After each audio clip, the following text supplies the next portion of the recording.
यशपाप्तिष्यादो वयि सन्दर्पिते अनले सर्वे देवाः अनलमुखाः स्वात्मिहि लोके कृताः स्वयं ब्रह्मलोके स्वर्गे स्वर्गविनाशिनः मानुषे लोके नाहाभ्यासरसाधने प्रबोधयन्ते ते स्वार्थसंसिद्धये तदा मित्रान् कृपान् गुरुशनादनः विजयी भव गुरुचरणारविन्दाभ्यान्नमः वन्दे लक्ष्मीपतिं देवं सङ्गचक्रगताब्जनौ मूर्तिं हयग्रीवं शब्दार्थं ज्ञानलब्धये वन्दनजं देवं निर्मलस्फटिकाकृतिम् आधारं सर्वविद्यानां हयग्रीवमुपास्महे गुरुचरणारविन्दाभ्यां नमः அப்படியே எல்லாரும் கை கூப்பி உங்களுடைய குலதெய்வத்தை நினைச்சு பிரார்த்தனை பண்ணிக்கங்க.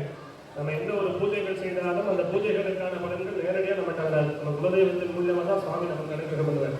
ஸோ அந்த குலதெய்வத்தை நினைச்சு பிரார்த்தனை பண்ணிக்கங்க. இன்னைக்கு நடக்கக்கூடிய இந்த திருக்கல்யாண உற்சவம், திருக்கல்யாண உற்சவத்தினுடைய முழுமையான பலன்கள் நம்ம குலதெய்வத்தினாலே பரிபூர்ணமாக நமக்கும் நம்ம குடும்பத்தாருக்கும் பரிபூர்ணமாக பகவான் அனுகிரகம் செய்ய வேண்டும். பகவானை பிரார்த்தனை பண்ணிக்கங்க. அந்த அக்ஷர புஷ்பத்தை ரெண்டாக பிரிச்சுக்க வேண்டியது.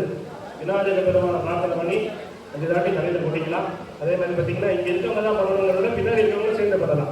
சுக்லாம் வரதரம் மெட்டும் சதிவரணம் சதுர்புஜம் பிரசன்னவதனம் த்யாயேத் சர்வவிக்னோபசாந்தயே கிராத்ய பாரிஹத்ய பதஸ்ஸதோ விக்னம் நிக்னந்தி சததம் விஸ்வக்சேனம் நமாஸ்ரயே பிராணாநாதம் பிரம்ம பிரம்மபூத்பவஸ்வரா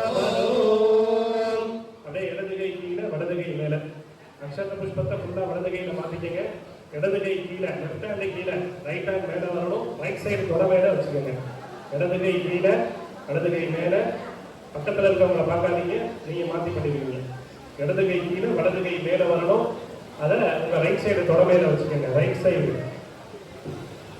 ஸ்ரீ கோவிந்த கோவிந்த கோவிந்த ஸ்ரீ பகவதः புருஷஸ்ய விக்னோஹாக்ஞயா அத்ய பிரம்மணः பரே ஸ்ரீ ஸ்வேதவர